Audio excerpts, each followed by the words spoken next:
लीजिए सुनिए। देवकीनंदन खत्री के लिखे उपन्यास चंद्रकांता संतति के 14वें भाग के चौथे बयान को मेरी यानी समीर गोस्वामी की आवाज में। अब हम अपने पाठकों को कुंवर इंद्रजीत सिंह और आनंद सिंह की तरफ ले चलते हैं, जिन्हें जमानिया के तिलिस्म में नहर के किनारे पत्थर की चट्टान पर बैठकर राजा गोपाल सिंह से बातचीत करते छोड़ आए हैं। दोनों कुमार बड़ी देर तक राजा गोपाल सिंह से बातचीत करते रहे। राजा साहब ने बाहर का सब हाल दोनों भाइयों से कहा और ये भी कहा कि किशोरी और कामनी राजी खुशी के साथ कमलिनी के तालाब वाले मकान में जा पहुंची हैं। अब उनके लिए चिंता करने की आवश्यकता नहीं है। किशोरी और कामिनी का शुभ समाचार सुनकर दोनों भाई बड़े प्रसन्न हुए। राजा गोपाल सिंह से इंद्रजीत सिंह ने कहा, हम चाहते हैं कि इस तिलिस्म से बाहर होकर पहले अपने माँ बाप से मिलावें, क्योंकि उनका दर्शन किए बहुत दिन हो गए और वे भी हमारे लिए बहुत उदास होंगे। गोपाल सिंह, मगर ये तो हो नहीं सकता। इंद्रजीत सिंह, सो क्यों? गोपाल सिंह, जब तक आप बाहर जाने के लिए रास्ता न बना लेंगे, बाहर कैसे जाएंगे? और जब तक इस तिलिस्म को आप तोड़ न लेंगे, तब तक बाहर जाने का रास्ता कैसे मिलेगा? इंद्रजीत सिंह, जिस रास्ते से आप यहां आए हैं, आप जाएंगे, उसी रास्ते से आपके साथ अगर हम लोग भी चले जाएं तो कौन रोक सकता है? गोपाल सिंह, वो रास्ता केवल मेरे ही आने जाने के लिए है, आप लोगों के लिए नहीं। इंद्रजीत सिंह हंसकर, क्योंकि आपसे हम लोग ज्यादा मोटे ताजे हैं, दरवाजे में अट न सकेंगे। गोपाल सिंह हंसकर, आप भी बड़े मस्खरे हैं। मेरा मतलब ये नहीं है कि मैं जानबूझकर आपको नहीं ले जाता, बल्कि यहाँ के नियमों का ध्यान करके मैंने ऐसा कहा था। आपने तो तिलिस्मिक किताब में पढ़ा ही होगा। इंद्रजीत सिंह, हाँ, हम पढ़ तो चुके हैं, और उससे भी मालूम यही होता है कि हम लोग बिना तिलिस्म तोड़े बाहर नहीं जा सकते। मगर अफसोस कि इस किताब का लिखने वाला हमारे सामने मौजूद नहीं। अगर होता तो पूछते कि क्यों नहीं जा सकते। जिस राह से राजा साहब आए उसी राह से उनके साथ जाने में क्या हर्ज है? गोपाल सिंह, किसी तरह का हर्ज होगा तभी तो बुजुर्गों ने ऐसा लिखा है। कौन ठिकाना किसी तरह की आफत आ जाए तो जीवन भर के लिए मैं बदनाम हो जाऊंगा। अस्तु आपको भी इसके लिए जिद ना करनी चाहिए। हाँ, यदि अपने उद्योग से आप बाहर जाने का रास्ता बना लें तो बेशक चले जाए। इंद्रजीत मुस्कुराकर, बहुत अच्छा, आप जाइए, हम अपने लिए रास्ता ढूंढ लेंगे। गोपाल सिंह हंसकर, मेरे पीछे पीछे चलकर? अच्छा, आइए। ये कहकर गोपाल सिंह उठ खड़े हुए और उसी कुएं पर चले गए जिसमें पहले दफे उस वक्त कूद कर गायब हो गए थे जब बुड्ढे की सूरत बनाकर आए थे। दोनों कुमार भी मुस्कुराते हुए उनके पीछे पीछे गए और पास पहुंचने के पहले ही उन्होंने राजा गोपाल सिंह को कुएं के अंदर कूद पड़ते देखा। ये कुआं यद्यपि बहुत चौड़ा था, तथापि नीचे के हिस्से में सिवाय अंधकार के और कुछ भी दिखाई न देता था। दोनों कुमार भी जल्दी से उसी कुएं पर गए और बारी बारी से कुछ विलंब करके कुएं के अंदर कूद पड़े। हम पहले आनंद सिंह का हाल लिखते हैं, जो इंद्रजीत सिंह के बाद उस कुएं में कूदे थे। आनंद सिंह सोचे हुए थे कि कुएं में कूदने के बाद अपने भाई से मिलेंगे, मगर ऐसा न हुआ। जब उनका पैर जमीन पर लगा तो उन्होंने अपने को एक नरम नरम घास पर पाया, जिसकी ऊंचाई या तौल का अंदाजा नहीं कर सकते थे, और उसी के सबब से उन्हें चोट की तकलीफ भी बिल्कुल न उठानी पड़ी। अंधकार के सबब से कुछ मालूम न पड़ता था, इसलिए दोनों हाथ आगे बढ़ाकर कुंवर आनंद सिंह उस कुएं में घूमने लगे। तब मालूम हुआ कि नीचे से ये कुआं बहुत चौड़ा है और उसकी दीवार चिकनी तथा संगीन है। टटोलते और घूमते हुए एक छोटे से बंद दरवाजे पर इनका हाथ पड़ा। वहां वो ठहर गए और कुछ सोचकर आगे बढ़े।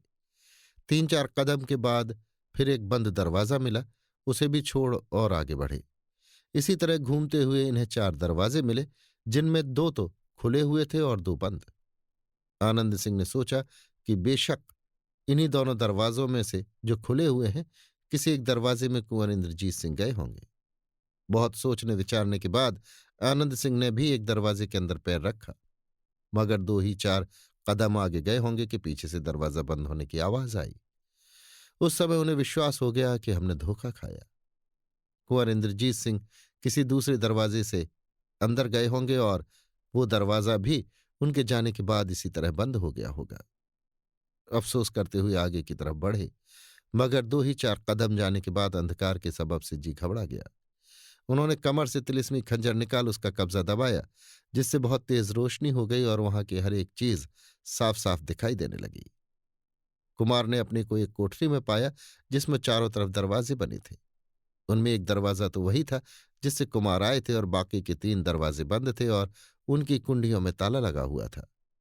मगर उस दरवाजे में कोई ताला या ताले का निशान या जंजीर न थी जिससे कुमार आए थे। चारों तरफ की संगीन दीवारों में कई बड़े बड़े सुराख थे, जिनमें से हवा आती और निकल जाती थी।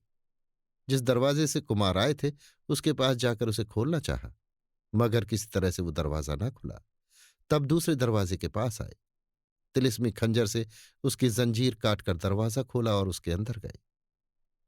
ये कोठरी बनिस्बत पहले की तिगुनी लंबी थी। जमीन और दीवार संगमरमर की बनी हुई थी और हवा आने जाने के लिए दीवारों में सुराख भी थे।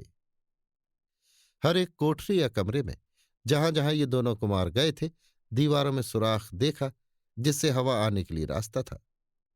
इस कमरे के बीचों बीच में एक ऊंचा चबूतरा था और उस पर एक बड़ा संदूक, जो असल में बाजा था, रखा हुआ था। कुमार के अंदर आते ही वो बाजा बजने लगा और उसकी सुरीली आवाज ने कुमार का दिल अपनी तरफ खींच लिया।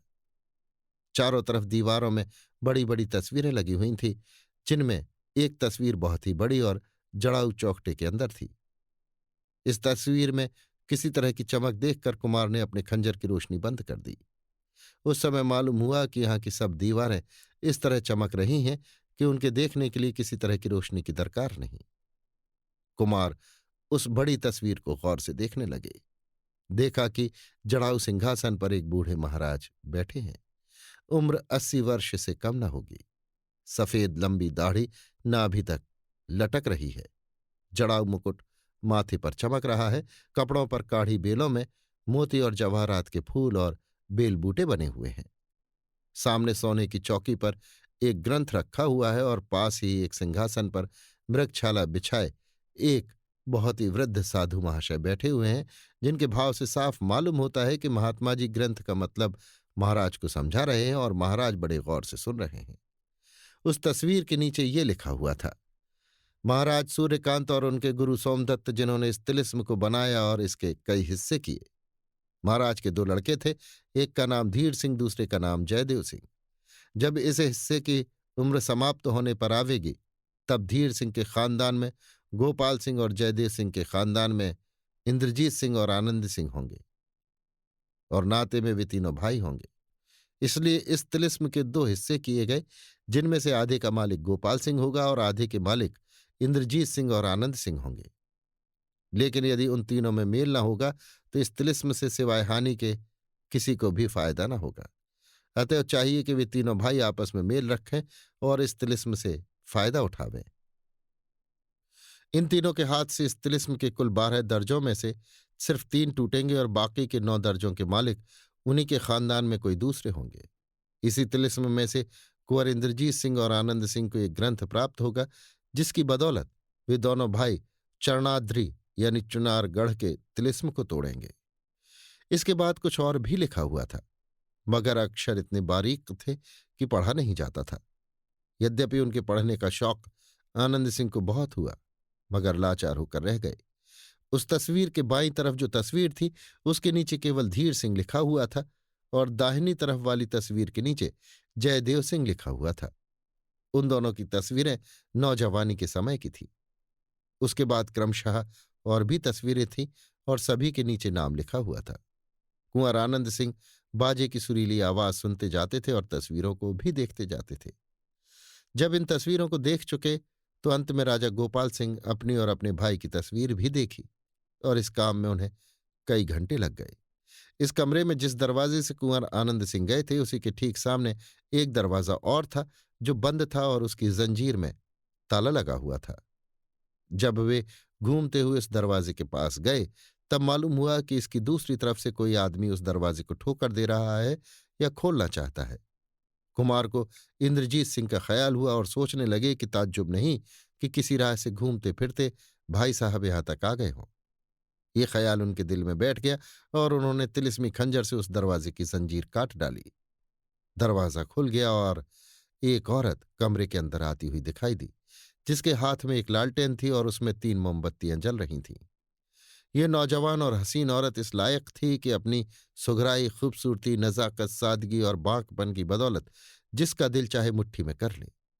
यद्यपि उसकी उम्र 17-18 वर्ष से कम न होगी, मगर बुद्धिमानों और विद्वानों की बारीक निगाह जांच कर कह सकती थी कि इसने अभी तक मदन महीप की पंचरंगी बाटिका में पैर नहीं रखा और इसकी रसीली कली को समीर के सत्संग से गुदगुदाकर खिल जाने का अवसर नहीं मिला। इसके सतीत्व की अनमोल गठरी पर किसी ने लालच में पड़कर मालिकाना दखल जमाने की नीयत से हाथ नहीं डाला और न इसने अपनी अनमोल अवस्था का किसी के हाथ सट्टा, ठीका या बीमा किया। इसके रूप के खजाने की चौकसी करने वाली बड़ी बड़ी आंखों के निचले हिस्से में अभी तक ऊदी डोरी नहीं पड़ने पाई थी और न उसकी गर्दन में स्वर घंटिका का उभार ही दिखाई देता था। इस गोरी नायिका को देखकर कुंवर आनंद सिंह भौचक्के रह गए और ललचाही निगाह से इसे देखने लगे। इस औरत ने भी इन्हें एक दफे तो नजर भर कर देखा, मगर साथ ही गर्दन नीची कर ली और पीछे की तरफ हटने लगी तथा धीरे धीरे कुछ दूर जाकर किसी दीवार या दरवाजे की ओट में हो गई, जिससे उस जगह फिर अंधेरा हो गया। आनंद सिंह आश्चर्य, लालच और उत्कंठा के फेर में पड़े रहे, इसलिए खंजर की रोशनी की सहायता से दरवाजा लांघ कर वे भी उसी तरफ गए जिधर वो नाजनीन गई थी। अब जिस कमरे में कुंवर आनंद सिंह ने पैर रखा वो वनिस्पत तस्वीरों वाले कमरे के कुछ बड़ा था और उसके दूसरे सिरे पर भी वैसा ही एक दूसरा दरवाजा था जैसा तस्वीर वाले कमरे में था। कुंवर साहब बिना इधर उधर देखे उस दरवाजे तक चले गए, मगर जब उस पर हाथ रखा तो बंद पाया। उस दरवाजे में भी कोई जंजीर या ताला दिखाई न दिया जिसे खोलकर या तोड़कर वे दूसरी तरफ जाते। इससे मालूम हुआ कि इस दरवाजे का खोलना या बंद करना उस दूसरी तरफ वाले के अधीन है। बड़ी देर तक आनंद सिंह उस दरवाजे के पास खड़े होकर सोचते रहे, मगर इसके बाद जब पीछे की तरफ हटने लगे तो उस दरवाजे के खोलने की आहट सुनाई दी। आनंद सिंह रुके और गौर से देखने लगे। इतने ही में एक और आवाज इस ढंग की आई जिसने आनंद सिंह को विश्वास दिला दिया कि उस तरफ की जंजीर किसी ने तलवार या खंजर से काटी है। थोड़ी देर बाद दरवाजा खुला और कुंवर इंद्रजीत सिंह दिखाई पड़े। आनंद सिंह को उस औरत के देखने की लालसा हद से ज्यादा थी और कुछ कुछ विश्वास हो गया था कि अब की दफे पुनः उसी औरत को देखेंगे, मगर उसके बदले में अपने बड़े भाई को देखा और देखते ही खुश होकर बोले, मैंने तो समझा था कि आपसे जल्द मुलाकात न होगी, परंतु ईश्वर ने बड़ी कृपा की। इंद्रजीत सिंह, मैं भी यही सोचे हुए था, क्योंकि कुएं के अंदर कूदने के बाद जब मैंने एक दरवाजे पर पैर रखा तो 2-4 कदम जाने के बाद वो बंद हो गया। तभी मैंने सोचा कि अब आनंद से मुलाकात होना कठिन है। आनंद सिंह, मेरा भी यही हाल हुआ। जिस दरवाजे के अंदर मैंने पैर रखा था वो भी 2 ही 4 कदम जाने के बाद बंद हो गया था। इसके बाद कुंवर इंद्रजीत सिंह उस कमरे में चले आए जिसमें आनंद सिंह थे। दोनों भाई एक दूसरे से मिलकर बहुत खुश हुए और यों बातचीत करने लगे। आनंद सिंह, इस कोठरी में आपने किसी को देखा था?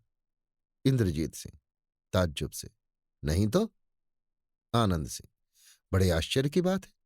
कोठरी के अंदर झांक कर, कोठरी तो बहुत बड़ी नहीं है। इंद्रजीत सिंह, तुम किसे पूछ रहे हो सो कहो।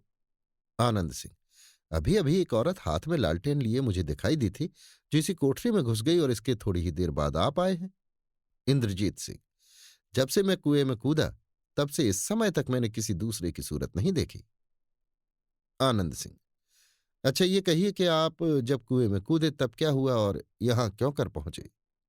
इंद्रजीत सिंह, कुएं की तह में पहुंचकर जब मैं टटोलता हुआ दीवार के पास पहुंचा तो एक छोटे से दरवाजे पर हाथ पड़ा। मैं उसके अंदर चला गया। 2 ही 4 कदम गया था कि पीछे से दरवाजा बंद हो जाने की आवाज आई।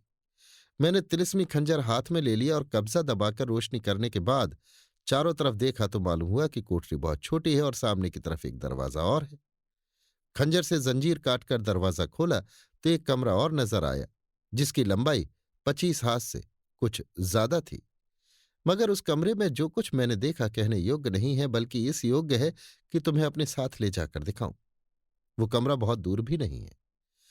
जिस कोठरी से आए थे उसे बताकर, इस कोठरी के बाद ही वो कमरा है। चलो तो वहां का विचित्र तमाशा तुम्हें दिखावे। आनंद सिंह, पहले इस कमरे को तो देख लीजिए जिसकी सैर मैं कर चुका हूं। इंद्रजीत सिंह। मैं समझ गया। जरूर तुमने भी कोई अनूठा तमाशा देखा होगा। रुक कर। अच्छा चलो पहले इसी को देख ले। इतना कहकर आनंद सिंह के पीछे पीछे इंद्रजीत सिंह उस कमरे में गए और जो कुछ उनके छोटे भाई ने देखा था उन्होंने भी बड़े गौर और ताज्जुब के साथ देखा। इंद्रजीत सिंह। मुझे ये जानकर बड़ी प्रसन्नता हुई कि राजा गोपाल सिंह नाते में हमारे भाई होते हैं। कुछ सोचकर। मगर इस बात की सच्चाई का कोई और सबूत भी होना चाहिए। आनंद सिंह। जब इतना मालूम हुआ है तब और भी कोई ना कोई सबूत मिल ही जाएगा। इंद्रजीत सिंह। अच्छा अब हमारे साथ आकर उस कमरे का तमाशा देखो जिसका जिक्र हम कर चुके हैं और इसके बाद सोचो कि हम लोग यहां से क्यों कर निकल सकेंगे, क्योंकि जिस राह से यहां आए हैं वो तो बंद ही हो गई। आनंद सिंह। जी हां, हम दोनों भाइयों को धोखा हुआ। गोपाल सिंह जी के साथ कोई भी न जा सका। इंद्रजीत सिंह। ये कैसे निश्चय हो कि हम लोगों ने धोखा खाया? कदाचित गोपाल सिंह जी इसी राह से आते जाते हों या यहां से बाहर होने के लिए कोई दूसरा ही रास्ता हो। आनंद सिंह। यह भी हो सकता है, मगर बड़े आश्चर्य की बात है खून से लिखी किताब में, जिसे हम लोग अच्छी तरह पढ़ चुके हैं, इस जगह का तथा इन तस्वीरों का हाल कुछ भी नहीं लिखा है। इंद्रजीत सिंह इसका कुछ जवाब न देकर यहां से रवाना हुआ ही चाहते थे कि बाजे की सुरीली आवाज जिस कमरे में बोल रहा था बंद हो गई और 2-4 पल तक बंद रहने के बाद पुनः इस ढंग से बोलने लगी जैसे कोई मनुष्य बोलता हो। दोनों कुमारों ने चौंक कर उस पर ध्यान दिया तो सुनो सुनो सुनो की आवाज सुनाई पड़ी, अर्थात उस बाजे में से सुनो सुनो की आवाज आ रही थी। दोनों कुमार उत्कंठा के साथ उसके पास गए और ध्यान देकर सुनने लगे। सुनो सुनो की आवाज बहुत देर तक निकलती रही, जिस पर इंद्रजीत सिंह ने ये कहकर कि निस्संदेह ये कोई मतलब की बात कहेगा, अपनी जेब से एक सादी किताब और जस्ते की कलम निकाली और लिखने के लिए तैयार हो गए। अपना खंजर कमर में रख लिया और आनंद सिंह को अपने खंजर का कब्जा दबाकर रोशनी करने के लिए कहा। थोड़ी देर तक और सुनो सुनो की आवाज आती रही और फिर सन्नाटा हो गया। कई पल के बाद फिर धीरे धीरे आवाज आने लगी और इंद्रजीत सिंह लिखने लगे। वो आवाज ये थी। साकरा खती गली खसमट तो चढ़ छनेज, काज खंज या लठ नड कढ़ औत, रथ इद सत तिन लिप स्मफ कीब ताब, त्लीम किए सीर चल अब तीश फिश, रस तीह से कपरा खप तक गघ, रोड ईच सच बाज जेझ में अवेट, सठ बड बाढ़ तेड़ भत रीथ हैद, जिघनन कीप तुभ मेहव जभरूम, रथ तर हेल ताब लीश लशगास, याह ककरोख ओग रघ सुंग, नाच कछ रोज अजगंज रट ऐठ, कड़हीड़ दड़ फेत सुध नादा नेध सैन, सप मफ झब में भन मा आए वेर, तौल दोव हश राश कस रह के, का भीख सुग नघ संग कच तेज हौच, इझ संज कीट तठ कीड़ बढ़ औण, रत ताथ लीद इघ सीन कश मफ, रैब में भय मढ़ु ढोर। इसके बाद बाजे का बोलना बंद हो गया और फिर किसी तरह की आवाज न आई। कुंवर इंद्रजीत सिंह जो कुछ लिख चुके थे उस पर गौर करने लगे। यद्यपि वे बातें बेसिर पैर की मालूम हो रही थीं, मगर थोड़ी देर में उनका मतलब इंद्रजीत सिंह समझ गए। जब आनंद सिंह को समझाया तो वे भी बहुत खुश हुए और बोले, अब कोई हर्ज नहीं, हम लोगों का कोई काम अटका न रहेगा। मगर वाह रे कारीगरी। इंद्रजीत सिंह। निस्संदेह ऐसी ही बात है, मगर जब तक हम लोग उस ताली को न पालें इस कमरे के बाहर नहीं होना चाहिए। कौन ठिकाना अगर किसी तरह दरवाजा बंद हो गया और यहां ना आ सके तो बड़ी मुश्किल होगी। आनंद सिंह। मैं भी यही मुनासिब समझता हूं। इंद्रजीत सिंह। अच्छा तब इस तरफ आओ। इतना कहकर कुंवर इंद्रजीत सिंह उस बड़ी तस्वीर की तरफ बढ़े और आनंद सिंह उनके पीछे चले। उस आवाज का मतलब जो बाजे में से सुनाई दी थी इस जगह लिखने की कोई आवश्यकता नहीं जान पड़ती, क्योंकि हमारे पाठक यदि उन शब्दों पर जरा भी गौर करेंगे तो मतलब समझ जाएंगे। कोई कठिन बात नहीं है। आपकी सहूलियत के लिए बाजे से निकली आवाज के तिलिस्मी लेख का मतलब हम आपको बता देते हैं। इसका मतलब है, सारा तिलिस्म तोड़ने का ख्याल न करो और इस तिलिस्म की ताली किसी चलती फिरती से प्राप्त करो। इस बाजे में वे सब बातें भरी हैं जिनकी तुम्हें जरूरत है। ताली लगाया करो, सुना करो। अगर एक ही दफे सुनने से समझ में ना आवे तो दोहरा करके भी सुन सकते हो। इसकी तरकीब और ताली इसी कमरे में है, ढूंढो। अभी आप सुन रहे थे देवकीनंदन खत्री के लिखे उपन्यास चंद्रकांता संतति के 14वें भाग के चौथे बयान को मेरी यानी समीर गोस्वामी की आवाज में।